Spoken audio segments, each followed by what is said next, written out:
The drifter restarted a dead quarry crane. Then its old owner came back for it. Eli Brandt had $23, a duffel bag with a change of clothes and a bedroll, and a habit of walking toward the sound of machinery even when every other instinct told him to keep walking past it. He was 21 years old, 4 months out of a welding apprenticeship that had ended when the shop's owner retired without warning and sold the building out from under every man who worked there. And he had been moving through the foothill towns of the county ever since, taking what day work he could find and sleeping wherever the weather allowed it. His father had run a rigging crew for a construction outfit 2 counties over before a fall off a scaffold left him unable to work at all. And Eli had grown up watching the man he admired most in the world go from someone who moved heavy things safely for a living to someone who could barely lift a coffee cup some mornings without his hands shaking from the pain medication. Eli had left home at 18 with the specific intention of never once ending up dependent on a single employer's goodwill the way his father had, and 4 years of moving from town to town had at least accomplished that much, even if it had cost him nearly everything else a settled life might have offered instead. He heard Kestrel Falls before he saw it, a thin, distant sound of wind moving through something metal and hollow, carried down a dry creek bed he'd been following since morning. And when he finally crested the last rise, he found the source, a quarry, abandoned long enough that scrub oak had taken root in the crushed stone at its edges, and rising above the pit's rim, a stiff-legged derrick crane, its boom angled crookedly against the sky like an arm that had frozen mid-gesture and never been allowed to finish. He stood at the rim a long while before he climbed down into the pit itself. He had grown up around cranes the way some people grow up around music. His uncle had run a rigging crew before his knees gave out, and Eli had spent every summer of his adolescence learning the difference between a boom that was rated for a load and a boom that only looked like it was. A lesson that had never once failed him since, even after the welding shop closed and took with it the only steady work he'd found as an adult. He did not yet know why this particular crane, rusted and silent in an abandoned quarry outside a town he'd never heard of that morning, felt like something worth stopping for. He only knew that it did. The town itself sat a half-mile down the creek road, a scatter of storefronts and a single crossroads. And when Eli walked in looking for day work, he found out quickly what everyone in Kestrel Falls already knew about the quarry above town, whether they'd ever set foot in it or not. "Redstone Quarry's been closed 19 years, said the man behind the counter of the general store, a broad-shouldered fellow with a name patch reading Hank. Cable snapped on the main hoist back in the day, dropped a stone block on the crane operator. Thomas Reyes. Killed him right there in the pit. Owner shut the whole operation down within the month and never came back. You know anything about who owns it now?" Eli asked. Hank's face did something complicated. Man named Silas Grady owned it when it closed. Whether he still holds the paper on it, I couldn't tell you. Nobody in this town's had reason to ask in 19 years. He studied Eli a moment longer. Why? No reason, Eli said, which was, as it had been for every drifter who'd ever said it in every town like this one, a lie. The woman who ran the diner across the street was named Corinne Reyes, and Eli did not learn until his 3rd day in Kestrel Falls, from a comment a customer made in passing, that she was the widow of the man the quarry accident had killed 19 years earlier. She served him coffee without unkindness, but with a particular careful distance he noticed she didn't extend to anyone else at the counter, and it was 2 more days before he understood why.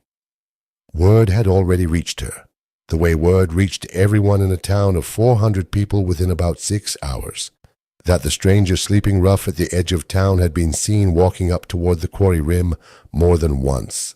"You've no business up there," she said finally, setting his coffee down harder than the cup required. "That pit took my husband. I'd rather it stayed exactly as dead as it's been for 19 years. "I'm not trying to open the quarry," Eli said. I don't have any interest in cutting stone. I just want to see if the crane still runs." Corinne's mouth thinned in a way that reminded him, uncomfortably, of every version of this conversation he'd already had in every other town. "Why would that matter to you?" Eli didn't have a good answer for that yet, so he paid for his coffee and left. He got a similar reception, though considerably less patient, from two of the men who drank their coffee at the counter every morning, one of whom made a point of asking, loud enough for Eli to hear from 2 stools down, whether the tramp poking around Redstone understood what happened to the last man who trusted that crane. Eli said nothing to that either, because he had learned over 4 years on the road that defending yourself to men who had already decided what you were rarely changed their minds, and usually cost you more dignity than staying quiet did. He slept his first several nights in the old quarry office, a tin-roofed shed at the pit's edge that had somehow kept most of its roof and all of its walls, and spent his days walking the crane itself the way his uncle had taught him to walk any machine before touching it, looking at the whole structure, the stiff-leg mast anchored into a poured concrete foundation, the boom cable running from the hoist drum up through a series of sheave blocks to the load hook hanging 40 feet above the quarry floor, before he let himself decide anything about what was broken and what wasn't. The hoist drum's brake was seized solid, exactly the failure he'd half expected to find, locked in place by 19 years of rust that had crept into every gap the original grease hadn't reached. The boom cable itself, when he inspected it foot by foot, was oxidized on the surface but sound beneath, except for one section near the drum where the outer strands had frayed in a pattern that told him, without anyone needing to explain it, that this was likely close to the same section that had failed the day Thomas Reyes died. He did not touch that section of cable for 3 full days, working instead on everything around it, as though giving himself time to be sure of what he was looking at before he made any decision that mattered. Word of what he was doing reached the town faster than he expected. A man named Otis Pruitt, who ran a small masonry operation building foundations and chimneys for the scattered ranch houses in the valley, came up to the quarry rim on Eli's 5th day, looking down into the pit with an expression somewhere between curiosity and old grief. "Heard you're trying to get that crane running again," Otis said. "Trying," Eli said. "You know what happened to the last man who operated it?" "I do." Otis was quiet a long moment. "I've been hauling foundation stone in from the county quarry 40 miles out for 3 years now, because nobody in Kestrel Falls will touch Redstone," he said. "Cost me near double what it should, freight alone. If that crane ran safe, I could cut every foundation job in this valley for half what I'm charging now." He looked at Eli. "That's not me asking you to do it. That's me telling you what it'd mean if you could."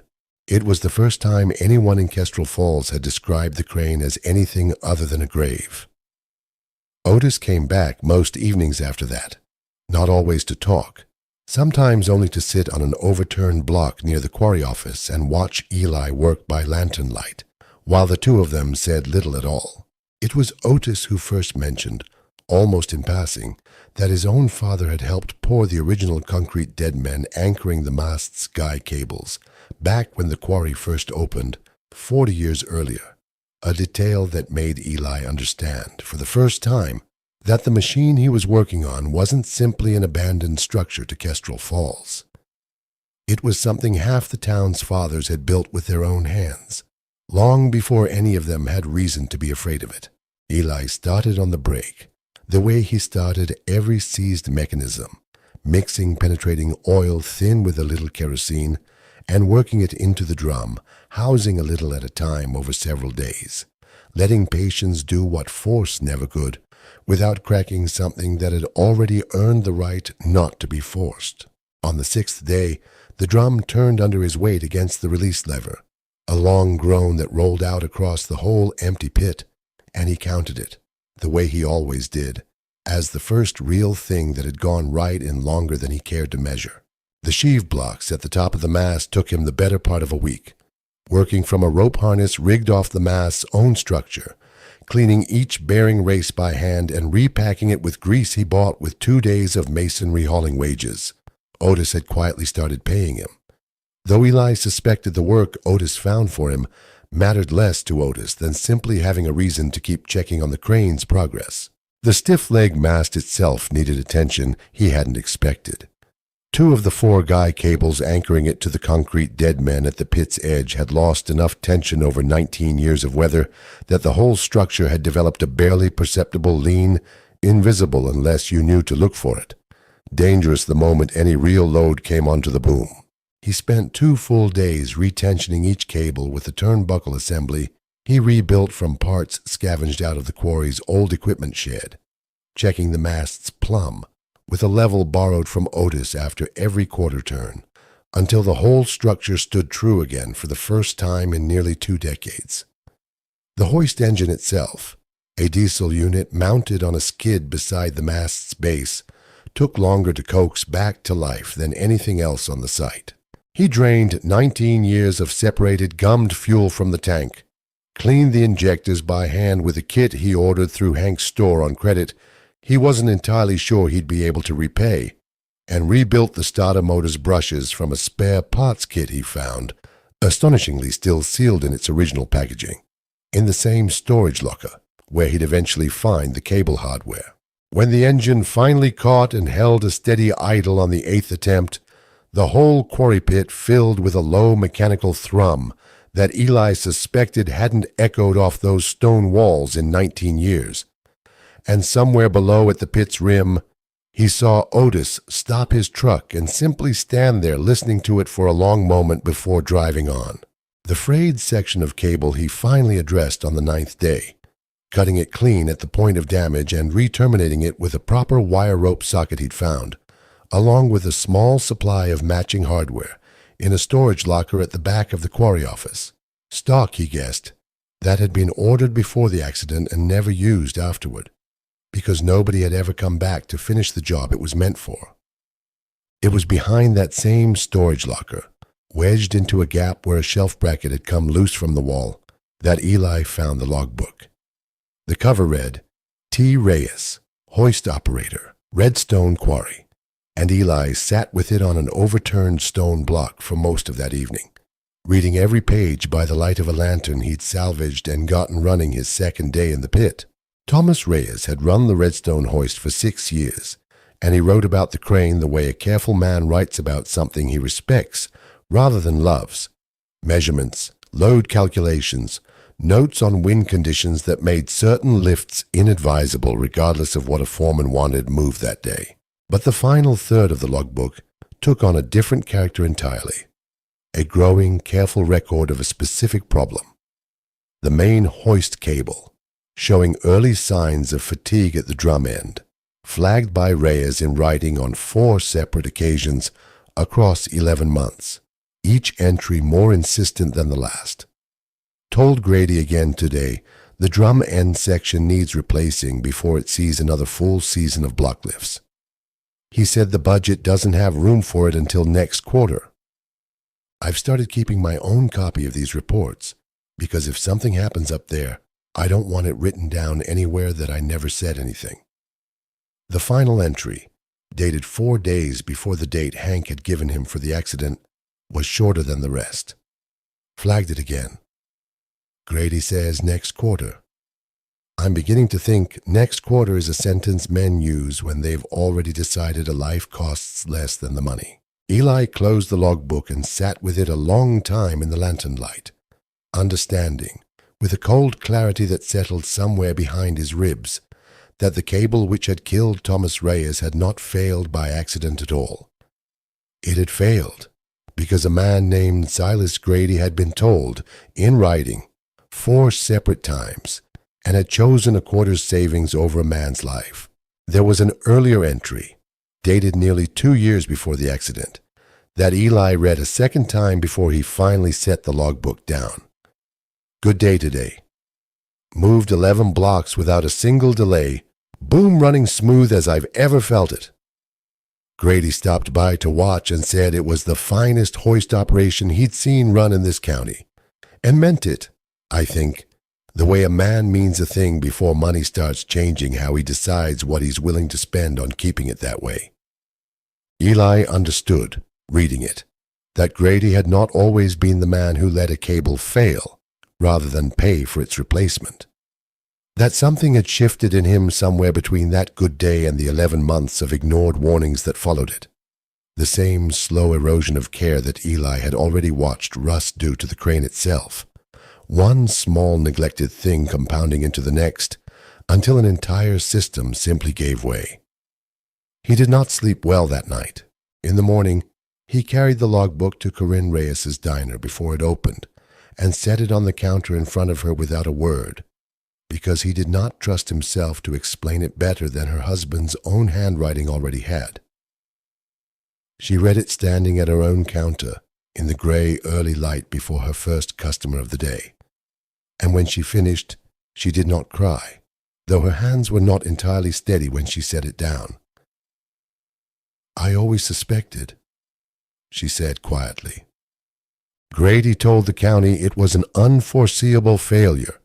Told me the same thing at the funeral, looking me in the eye while he said it." She looked at Eli. "You're fixing the thing that killed him.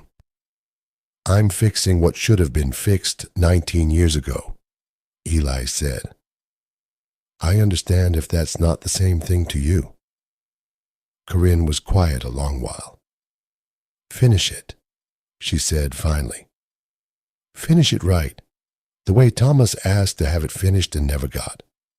That's not nothing, Mr. Brandt. That might be the only justice this town's ever going to get for what happened to him." The truck came up the Quarry Road on a gray Tuesday afternoon, 3 weeks after Eli had arrived, and the man who stepped out of it wore a canvas coat that had clearly never once seen quarry dust, though something in the set of his shoulders told Eli he'd once worn work clothes here without any trouble at all. "Name's Silas Grady," the man said.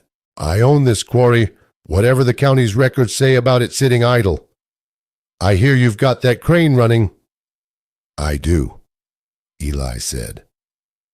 "Then you understand I'll need it back," Grady said in the flat, unhurried tone of a man who had said this same sentence to other people before, about other things. "A broker out of the county seat has been after me for 2 years to sell the equipment for scrap, and a working crane's worth considerably more than a dead one. I'll want it disconnected and ready for transport within the week." 19 years, and you're only just now interested in it," Eli said. Grady's expression didn't change much. "I'm interested in what it's worth. That's not a crime, son." "It wasn't a broken cable that killed Thomas Reyes," Eli said. "It was you, telling him next quarter 4 times running while he begged you in writing to fix it. I've read every page of his logbook, Mr. Grady. So has his widow." Something behind Grady's eyes went very still. "That logbook is quarry property," he said. "Same as the crane." "Then I suppose you'll want to explain to the county why quarry property proves you knew about a fatal defect for 11 months and did nothing," Eli said. "I imagine that's worth more to a lawyer than the crane's worth to your scrapbroker." Grady's jaw tightened. "You don't know what those years cost me," he said. And for a moment something other than flat business calculation moved across his face. "You think I haven't thought about that cable every day since? I told myself I'd replace it the following season, and then the accident happened before the season turned, and there was nothing left to fix by the time I understood what I'd actually done by waiting." He looked at Eli. "That doesn't make it right. I know it doesn't make it right. But don't stand there thinking you understand a man's guilt just because you found his old foreman's logbook in a storage locker." "I don't need to understand your guilt," Eli said. "I need to understand whether you intend to keep letting it cost other people, the way it already cost Thomas Reyes. Because that's what disconnecting this crane and selling it for scrap actually means, Mr. Grady. It means burying the one thing in this county that might finally get fixed the right way. so the story stays buried along with it." Grady looked at him a long moment, then got back in his truck without another word, and drove back down the quarry road faster than the grade really allowed. Word reached Corinne and Otis and half of Kestrel Falls by that same evening, the way word always did, and Otis climbed up to the quarry rim that night with his own lantern and a look on his face Eli hadn't seen from him before. "Grady's going to fight this in court if it comes to that," Otis said. "He's got money the rest of this town doesn't." "Then it goes to court," Eli said. "That logbook doesn't stop being true just because he can afford a lawyer to argue otherwise." "Might not need to go that far," Otis said. "Man spent 19 years hoping nobody would ever ask the questions you already answered in one afternoon. That's not the position of somebody who wants a trial. That's the position of somebody who wants this to go away quietly. And quiet only works if nobody in this town is willing to say what they know out loud." He looked at Eli. "I intend to say it out loud. I expect Corinne does too." More people than Eli expected gathered at Hank's store 2 days later, drawn less by any official announcement than by the same kind of word of mouth that had once told the whole town a stranger was sleeping rough at the quarry rim. Corinne stood near the counter with the logbook in her hands and read Thomas's final entries aloud to a room that had gone very quiet by the time she finished. Nobody in that room, Eli noticed, argued that Grady deserved the benefit of any doubt after that. And by the time the crowd thinned out that evening, 3 separate men had told Eli, in the same plain, unhurried way Otis had, that they'd stand up in front of a county judge and say what Kestrel Falls had known about Redstone Quarry for 19 years without ever once saying it out loud.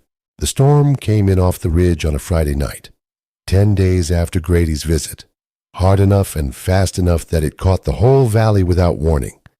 And it was not rain that made it dangerous so much as what the rain did to the old rail spur bridge on the county road below town. A structure nobody had properly inspected in decades, which gave way sometime after midnight under the combined weight of runoff and a mudslide off the slope above it, collapsing one span directly onto the single access route in or out of Kestrel Falls, with 3 ranch families and their children trapped on the far side of it until the collapsed span could be cleared. It was Otis who reached Eli first, pounding on the quarry office door before dawn, half-soaked and out of breath from the climb. "The bridge is down," he said. "Whole spans collapsed across the road, and there's no way around it without cutting through 8 miles of ranch fence and washed-out grade in this weather. County can't get equipment out here before tomorrow at the earliest, and the Hollis family's got a boy who needs a hospital tonight, not tomorrow." "What's blocking the road exactly?" Eli asked, already pulling on his boots. "A single stone span, maybe 6 tons of it, sitting square across the only lane," Otis said. "Nothing in this valley can lift that kind of weight except what's sitting up in that pit." Eli was already moving toward the crane before Otis finished the sentence. They worked through the worst of the storm to get the derrick's undercarriage repositioned close enough to the collapsed span to reach it, dragging the whole rig on its base skids a painstaking few feet at a time, using a come-along, and every length of chain Otis could scavenge from his own truck, while rain sheeted down hard enough that Eli had to shout every instruction twice to be heard. By the time they had the boom angled correctly over the fallen span, it was past 3 in the morning, and Eli's hands had gone numb enough that he had to stop twice just to work feeling back into his fingers before he trusted them on the controls. Midway through the lift, with the fallen span already a foot clear of the roadway, the diesel engine's idle stumbled hard, coughing against the fuel Eli suspected had picked up water from the storm, despite every precaution he'd taken sealing the tank weeks earlier. For one long, terrible second, the load hung motionless in the dark, the boom groaning under a weight it had not been asked to hold steady for this long, since long before the accident. And Eli's hand found the throttle and eased it rather than forcing it, coaxing the engine back to a clean, steady note. the same patient way he'd coaxed every seized part of this machine back to life over 3 weeks, until the load began moving again, slow and certain, toward the shoulder of the road. The cable held. The load hook took the fallen span's full weight without so much as a groan out of the newly terminated section Eli had spent a full day getting right, and the derrick swung the 6-ton block clear of the roadway in a slow, controlled arc that Eli would later think of as the truest test any machine he'd ever worked on had been given, before setting it down off the shoulder of the road with a final, careful precision that left the lane beneath it clear. The Hollis family's truck went through 20 minutes later, the boy inside stable enough, by the time Eli heard, to have been crying from cold rather than anything worse. Silas Grady arrived at the quarry rim himself around dawn, having heard, the way everyone eventually heard everything in a county this size, that the crane he'd come to reclaim had just cleared the only road out of a stranded town in the middle of a flood emergency. He stood at the edge of the pit for a long while, looking at the crane and at Eli and at the small crowd of Kestrel Falls that had gathered to watch the last of the rescue, and something in his face had changed since the last time Eli had seen it. "That's the same cable that killed Thomas Reyes," Grady said finally, not quite a question. "That's the section that would have killed someone else eventually, if nobody had ever replaced it," Eli said. "I did, properly this time, with materials that were sitting in your own storage locker the whole 19 years you left this place to rot." Grady was quiet a long moment, looking at the crane the way a man looks at something he has badly misjudged for a very long time. "I'll withdraw my claim on the equipment," he said. "I'd ask that the logbook stay between the people who already know what's in it.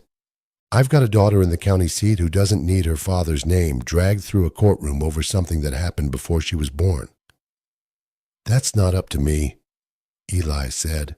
"It's up to Corinne Reyes. She's the one who buried what your quarter savings actually cost." Grady looked past him, toward Corinne standing at the edge of the small crowd, and for a long moment, neither of them said anything at all. "I'm not asking for forgiveness," Grady said finally, addressing her directly for what Eli guessed was the first time in 19 years. "I know what that logbook says, and I know what it means about the 11 months I let go by. I'll sign whatever the county needs to see to close this properly. Whether you want the rest of it said in a courtroom is entirely your decision to make, not mine." Corinne studied him a long while. "I don't want your money, Silas," she said. "I never did. I want it known, plainly in this town where my husband is buried, that he told the truth 4 times and was ignored 4 times. If you'll sign a statement saying that much, I've no interest in dragging you through a courtroom on top of it." Thomas wasn't a vindictive man. I've tried these 19 years not to become one either. Grady signed the statement 2 days later, in Corinne's own kitchen, with Otis and the county sheriff both present as witnesses, and the county quietly closed its 19-year-old file on the Redstone Quarry accident, with a formal finding of negligence that named him directly. He left Kestrel Falls that same afternoon and did not come back, though Hank mentioned once, some months later, hearing secondhand that Grady had told his daughter the whole truth of it himself before the county's finding could reach her some other way.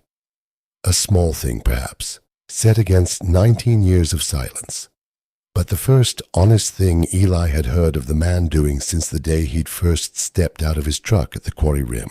The crane became, within the year, the only piece of heavy lifting equipment for 40 miles that Kestrel Falls could call its own, and Otis Pruitt's masonry business grew enough on the strength of it that he took Eli on as a full partner rather than day labor, an arrangement neither of them had discussed in so many words until the morning Otis simply started introducing him that way to customers.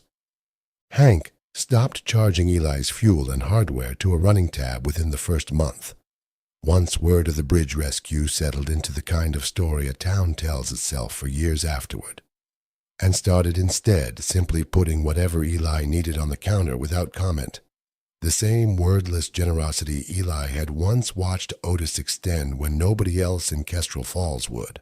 The two men at the diner counter who'd once called him a tramp never did apologize outright, but they stopped saying it where Eli could hear, which in a town this size amounted to roughly the same thing.